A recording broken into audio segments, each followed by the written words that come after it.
안녕하세요. 오늘도 사연살롱을 찾아주셔서 감사합니다. 서울에 사는 30대 여성이에요. 저는 얼마 전 7년 사귄 남친과 파혼을 했어요. 정확히 말하자면 제가 파혼을 당한 거죠. 그렇다고 해서 제가 파혼당한 얘기를 하려는 건 아니에요. 제가 하고 싶은 건 그 이후 벌어진 일에 대한 얘기거든요. 전 정말이지 32년을 살면서 이런 황당한 경우는 처음이에요. 그래서 이렇게 얘기를 해보려고 합니다. 아마 제 얘기를 들어보시면 제가 왜 이럴 수밖에 없었는지 이해가 되실 거예요. 남친과 저는 7년 연애 끝에 결혼을 하게 됐어요. 교제 기간이 긴 연인들 대부분이 그렇듯 이런 경우 여자 쪽에서 먼저 결혼 얘기를 꺼내기 마련이죠. 저희 커플도 그랬어요. 사귄 지 2년이 넘어갈 무렵부터 저희 부모님께선 결혼을 하든 헤어지든 양당 간 결정을 내리라고 닥달을 하셨었죠.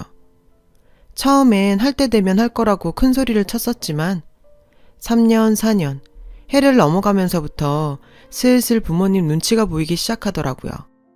그러다가 5년 차에 접어들면서부터는 저도 남친도 헤어질 생각은 눈꼽만큼도 없으니 조금만 기다려달라고 무릎 꿇고 부탁드릴 지경에 이르렀죠. 홍기가 찼음에도 불구하고 결혼도 않고 이렇게 오래 연애를 하게 된 데는 이유가 있어요. 바로 남친의 취업 때문이었죠. 남친은 대학을 졸업하고 한동안 취직이 안 돼서 울며 겨자 먹기로 공무원 시험을 준비했었거든요. 근데 그게 어디 쉽나요? 뜻하는 바가 있어 죽을 각오로 뛰어든 사람도 번번이 떨어지는 시험인데.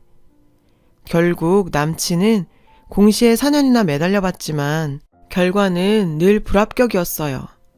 그동안 학원비며 고시원비, 식비에 교통비까지 남친이 숨쉬는 것 빼고 들어간 모든 것들을 서포트해온 저로서는 억장이 무너지는 일이었죠. 친구들은 하나 둘 괜찮은 남자들 만나 결혼을 하는데 전 7년을 이 남자 옆에서 세월만 까먹고 있었으니 왜 안 그렇겠어요. 세월뿐인가요? 그간 남친 뒷바라지 하느라 직장 생활을 그렇게 했음에도 돈 한 푼 못 모으고 결혼도 부모님한테 손 벌려 해야 할 판이었죠.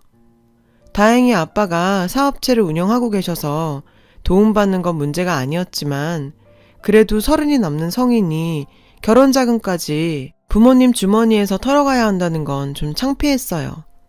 그간 내가 번 돈 내가 실컷 써보기라도 했으면 억울하지도 않지.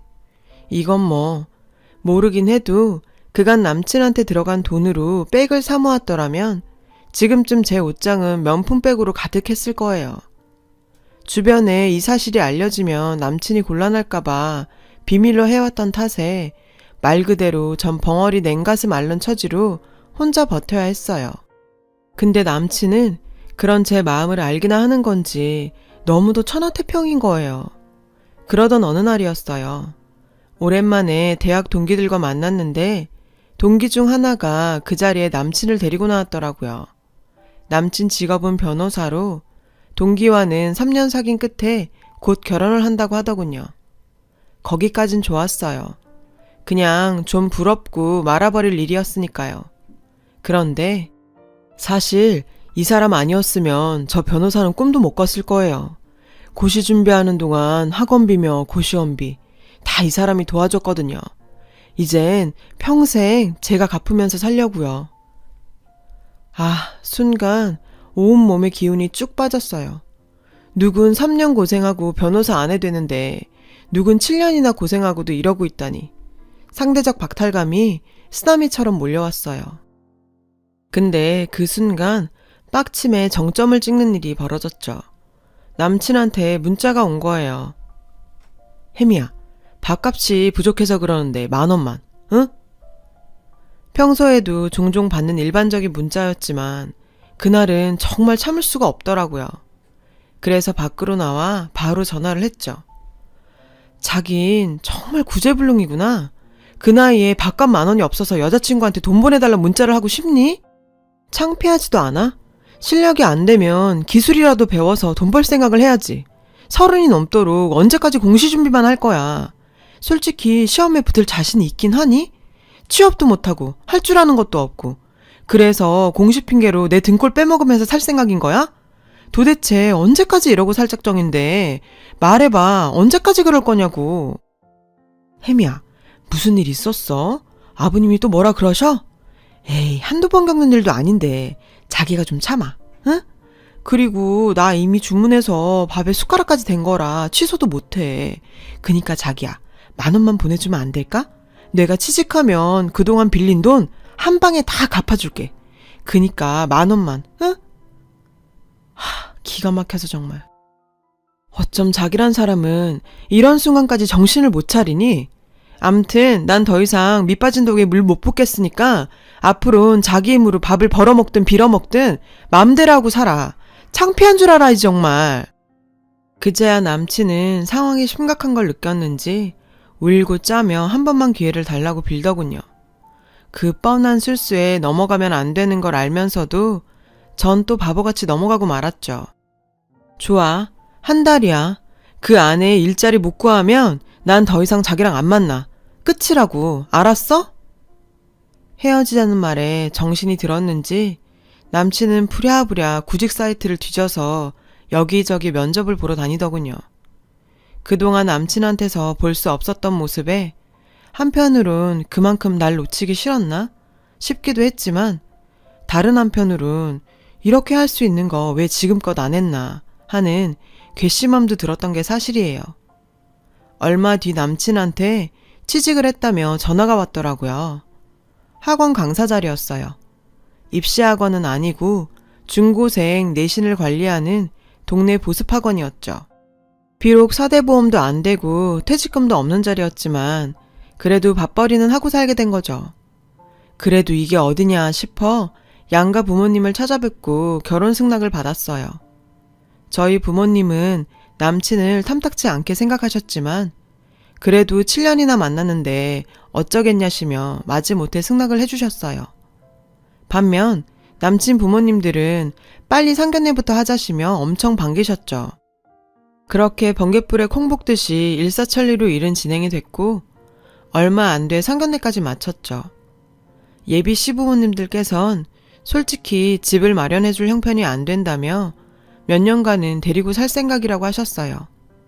그러니까 혼수는 저희들 방 꾸밀 정도만 해서 보내달라고요. 이미 저를 통해 이런 사정을 들으셨던 저희 부모님은 저희가 살 집을 마련해주마 하셨어요. 그래서 상견례장에서 아빠가 직접 그 얘기를 하시려고 했는데 하필 그때 회사에서 전화가 왔지 뭐예요. 전화를 받으신 아빠는 급한 일이 생겨서 회사에 들어가 봐야 하신다며 양해를 구하곤 먼저 자리에서 일어나셨어요. 그 바람에 집 얘긴 꺼내지도 못했고요. 나중에 남친이 그러는데 솔직히 그날 저희 쪽에서 집을 해주시지 않을까 내심 기대를 했었다나 봐요. 남친도 그렇고 남친 부모님들도 그렇고. 근데 상견례가 끝나고 며칠이 지나도록 아무 말이 없어서 조금 서운했다나요. 기가 막혀서 정말. 그러던 어느 날이었어요. 그날은 몸이 좀 안 좋아서 남친과의 약속도 깨고 퇴근 후 바로 집으로 향했는데 글쎄 현관문을 열고 들어가 보니 집안에 온통 빨간 딱지가 붙어있지 뭐예요. 평소 그렇게 당당하시던 아빠는 축 처진 어깨로 앉아 담배를 태우고 계셨고 엄마는 머리에 띠를 두른 채 안방 침대에 누워있었죠. 엄마, 이게 어떻게 된 거야? 도대체 왜 우리 집에 이런 딱지가 붙어있는 건데? 혜미야, 어쩌니? 네 아빠 회사 곧 넘어간단다. 아이고, 늦음하게 이게 웬일이라니. 엄마는 참았던 눈물을 흘리셨어요. 아빠는 거실 소파에 앉아 줄담배만 피워댔죠. 그날 이후 우리 집은 전과는 다른 생활을 하게 됐어요. 부자는 망해도 3년 간다더니 겉도 부자 나름이더라고요. 있는 돈 없는 돈 다 긁어 모아서 서울 외곽에 싼 전셋집 하나 구하고 나니 끝이었죠. 당장 먹고 살 일부터 걱정이었어요. 그래도 다행인 건 엄마랑 아빠가 긍정적인 분들이라는 거예요. 집이 망해서 산동네로 이사를 왔는데도 글쎄 비바람 막아주고 등 붙일 전셋집 하나 남아서 얼마나 다행이냐며 이삿날 짜장면을 그렇게 맛있게 드시더라고요. 어차피 잃은 재산에 연연하기보단 앞으로 먹고 살 일이나 구해야겠다면서 아빠는 곧장 인력센터에 가서 등록을 하셨어요. 그리고 며칠 뒤 땡땡동에 있는 아파트에 경비로 나가게 되셨죠. 이렇게 우리 가족이 인생의 부침을 겪고 있던 어느 날 낯선 번호로 문자가 하나 날아왔더라고요. 혜미양, 인연은 여기까지인 걸로 합시다. 아무리 생각해도 파혼이 답인 것 같네요. 부디 좋은 인연 만나 행복하기를 빕니다. 밑도 끝도 없이 파혼이라니? 도대체 누가 보낸 건가 싶어서 주소록을 뒤져봤지만 없더라고요. 파혼 얘기가 적힌 걸로 봐선 남친과 연관된 사람이 아닐까 싶어 남친한테 전화를 했어요. 근데 안 받더라고요. 그래서 문자를 남겼죠. 혹시 이거 자기가 보낸 거냐고요. 그랬더니 미안. 아버님 사업 그렇게 돼서 한창 힘들 텐데 이런 결정 내려서 미안해. 아, 그리고 그 번호는 우리 아빠 번호야. 아빠가 아무래도 서로 껄끄러울 테니까 이렇게 끝맺는 게 좋겠다고 하셔서 내 전화번호 알려드렸어. 그럼 용기 잃지 말고 잘 지내. 안녕. 아니, 이게 무슨 개풀 뜯어먹는 소린지 정말 황당해서 말이 안 나오더라고요.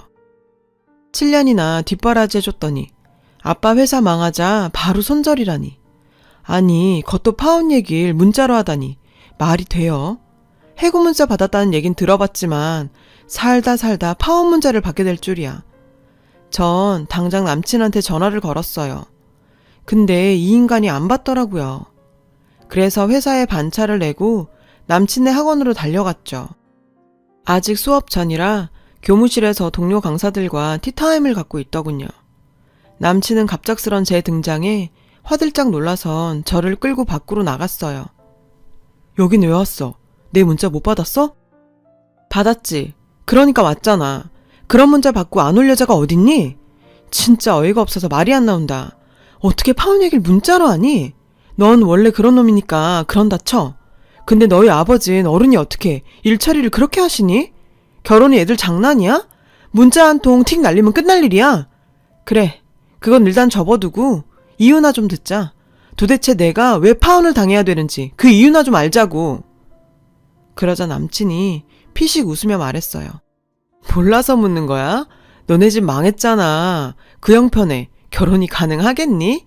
솔직히 그런 건 우리가 말하기 전에 니네 부모가 먼저 결단을 내렸어야 하는 거 아니야? 아니, 막말로 딸내미 혼수도 못 해줄 형편에 결혼을 진행한다는 게 말이 되니? 양심이 있어야지. 뭐? 양심? 너 지금 제정신이야? 다른 사람은 몰라도 네가 어떻게 내 앞에서 양심이란 말을 해? 지난 7년간 내 돈 받아먹고 살던 게 우리 집 망하자마자 손절하면서 양심? 네가 양심이 있는 놈이라면 나한테 이러면 안 되지. 그동안 난 지질이 궁상인 널 7년이나 봐줬어. 그뿐이야? 가망도 없는 네 꿈에 7년간 내 월급의 3분의 1을 쏟아부었어. 근데 네가 어떻게 나한테 이럴 수가 있어? 네가 사람이면 이러면 안 되지. 전 주먹을 부들부들 떨며 소리쳤어요. 근데 남친은 그런 절 비웃으며 지갑을 꺼내더군요. 그리고 5만 원짜리 한 장을 내밀며 힘들 텐데 택시 타고 가라. 난 수업이 있어서 들어가 볼게. 남친은 절 바닥에 남겨둔 채 학원 건물로 들어가 버렸어요. 순간 온몸에 힘이 빠지는 것 같았어요. 아, 정말 끝이구나 하는 생각이 들었죠. 그 생각이 들고 나니 더 이상 미련 없이 끝낼 수 있겠다 생각이 들었어요. 그래서 그대로 털기로 했어요. 집으로 돌아가 부모님께 남친 집에서 파혼을 하자고 했다고 말씀드렸어요. 아빠는 정말 담담하게 알겠다고 하셨죠. 그날 밤 아빠가 절 부르시더라고요. 포장마차에 가서 소주 한잔 하자고요. 아빠랑 포장마차에서 꼼장어에 소주를 마시는데 좋더라고요. 파혼 당한 날 누가 이렇게 아빠랑 포차 데이트를 하겠어요. 그때였죠. 아빠가 힘들게 말씀을 하셨어요. 미안하다. 아빠가 우리 딸 인생을 망쳤구나. 그 말에 순간 욱하더라고요. 아빠, 그게 무슨 소리야. 아빠가 내 인생을 망친 게 아니라 망가질 뻔한 내 인생을 아빠가 구한 거야. 생각해봐. 우리 집 망하자마자 손절하는 남자라면 결혼 후에도 뭔 일 터졌을 때 내 손 잡아주기는커녕 지한테 도움 안 되면 제일 먼저 날 버렸을 놈이야. 그딴 놈하고 결혼까지 안 간 게 얼마나 다행이야. 안 그래 아빠? 제 말에 아빠는 고개를 끄덕이셨어요. 그리곤 딸, 아빠 이렇게 안 무너져. 너도 알지? 아빠가 얼마나 강한 사람인지. 다시 예전처럼 잘 살진 못하겠지만 아빠는 엄마랑 우리 딸 옆에서 꿋꿋하게 건강하게 열심히 살아낼 거다. 그러니까 우리 딸도 기운 내는 거다. 알았지? 그날 아빠와 마셨던 소주는 제 인생 최고의 소주였어요. 그렇게 파혼 사건을 잊고 다시 예전 모습으로 돌아간 어느 날이었어요. 낯선 번호로 전화가 왔더라고요. 혜미양, 나 민재 아빠예요. 맙소사, 남친 아버지셨어요. 그간 잘 지냈어요? 다름이 아니라 내가 혜미 씨한테 할 말이 있는데 잠깐 시간 좀 내줄래요? 솔직히 됐거든요. 이러고 당장 전화를 끊어버리고 싶었지만 제 부모 얼굴에 침 뱉는 짓인 것 같아서 꾹 참았어요. 제가 만나서 할 얘기 없다고 했더니 남친 아버님은 저희 회사 로비에 와 계신다며 제가 나올 때까지 기다리시겠다는 거예요. 어쩜 하는 짓이 전 남친이랑 이렇게 똑같은지. 할 수 없이 전 로비로 내려갔어요. 그리고 남친 아버님을 모시고 근처 카페로 갔죠. 혜미양, 그땐 내가 생각이 짧았어요. 이해해 주길 바래요. 아버님 사업에 그렇게 되고 한창 힘들 시기였는데 파혼까지 당해서 충격이 컸을 거라고 생각해요. 그래서 말인데 그 혼사 다시 진행하는 건 어떨까 하는데 혜미양 생각은 어때요? 헐, 정말 황당했어요. 다 끝난 결혼을, 그것도 자기들이 깨자고 한 결혼을 다시 하자고요? 기가 차서 말도 안 나왔죠. 그래서 잠깐 화장실에 좀 다녀온다고 하고 남친한테 전화를 했어요. 그랬더니 아빠가 결국 너한테 가셨구나. 혜미야, 사실은 우리 엄마 얼마 전에 병원에서 치매 판정 받으셨어. 아빠가 충격이 크셨지. 엄마 그렇게 되고 아빠가 그러시더라. 혜미 너도 아빠 일로 충격 심했을 텐데 우리가 너무했던 것 같다고. 비슷한 입장이 돼보니까 알겠다고 말이야. 어려울수록 서로 돕고 살았어야 하는 건데. 그래서 우리 결혼 허락해 주신다고 그러셨거든. 에이, 내가 먼저 전화하라고 그랬는데 아빠가 먼저 가셨네. 그건 그렇고 혜미야, 우리 다시 시작하자. 난 역시 너 없이는 안 되겠어. 저요, 평소에 사리를 느낀다는 말이 이해가 안 갔었거든요. 어떻게 사람이 사람을 죽일 마음을 품을 수 있나 했는데 가능하네요. 남친 놈이 제 눈앞에 있었더라면 저요, 그날 살인을 저질렀을지도 몰라요. 이게 어디서 약을 팔아? 야, 내가 널 모르냐? 뭐? 나 없이는 안 돼? 넌 어쩜 하나도 안 변하고 그대로냐? 솔직히 너 지난 7년 동안 내가 주는 돈 꽁으로 따박따박 받아먹고 살다 네 손으로 돈 벌어먹고 살려니 힘들어서 그런 거 아냐. 넌 날 그리워하는 게 아니라 내가 주는 돈을 그리워하는 거 아니냐고. 어디서 이런 그지 발싸개 같은 게. 야, 네가 보기엔 내가 한 번 밟은 똥을 또 밟을 정도로 멍청해 보이냐? 어디서 개수작이야. 내가 더럽고 치사해서 그냥 넘어가라고 했는데 넌 도저히 안 되겠다. 너 지난 7년간 네가 나한테 받아간 돈 그거 다 물어내. 네 입으로 취직하면 한 방에 갚아주겠다 호언장담했었지? 네가 보낸 문자에도 돈 갚겠다는 말이 수도 없이 써있더라. 내가 네 손에 직접 쥐어둔 돈은 거지 동량 줬다고 칠 테니까 계좌이체 한 것만 보내. 겉만 해도 수년간 네 월급은 통째로 보내야 할 거다. 어떻게 싸바싸바해서 돈 떼먹을 생각이라면 일찌감치 집어치우셔. 나 당장 변호사 사무실 가서 너한테 소장 날릴 테니까. 알았어? 어디서 그지 같은 게 내 앞에서 질척이고 있어. 끊어! 남친한테 한바탕 쏟아부은 전 테이블로 돌아와 남친 아버지한테 한마디 했어요. 아저씨, 인생 그따위로 살지 마세요. 그러니 아들이 아버지를 닮아 그 모양이죠. 예비사도 망했다니까 잽싸게 손절하시던 그 모습 저 절대 못 잊어요. 아내분이 치매 판정 받으셨다고요? 그래서 똥기저귀를 갈아줄 며느리가 필요하셨던 모양이네요. 그런 거라면 번지수 잘못 찾았어요. 전 제가 싼 똥 치우느라 바쁘거든요. 되게 아드님 말이에요. 저 이 길로 변호사 사무실에 가서 대개 아들한테 날릴 소송 의뢰해야 하거든요. 그 일만으로도 엄청 바쁠 예정이라 더 이상 아저씨 얘기를 들어드릴 짬이 안 나네요. 그러니까 엄한 데서 헛짓하지 마시고 얼른 집으로 가셔서 사모님 똥기저귀 가는 연습이나 하세요. 아셨어요? 그리고 한 번만 저한테 이러시면 스토커로 신고합니다. 전 자리를 박차고 나왔어요. 그제야 그간 제 가슴을 꾹 누르고 있던 돌덩이가 빠져나간 것처럼 시원하더군요. 솔직히 그동안 남친놈한테 멍청하게 당하고 찍소리도 못하고 헤어진 게 천추의 한이 됐었는데 이렇게 한 방 먹일 기회를 얻을 수 있어서 다행이었어요. 소송이요? 제가 소송한다는 말 듣고는 남친이 돈을 보냈더라고요. 다는 아니고 100만 원이요. 매달 100만 원씩 꼬박꼬박 보내겠다더군요. 그래서 각서 한 장 받아서 공증해 놨어요. 이런 거 안 만들어 놓으면 언제고 떼먹을 놈인 거 아니까요. 저요, 앞으로 다시는 예전처럼 호구로 살지 않을 거예요. 그러기엔 엄마 아빠의 가르침대로 제 인생은 너무 소중하니까요. 제 사연을 들어주셔서 감사드려요. 행복한 하루 되세요. 여러분, 사연 댓글에 응원과 현명한 조언 부탁드려요. 좋아요와 구독은 저에게 큰 힘이 됩니다. 오늘도 좋은 일 가득하세요.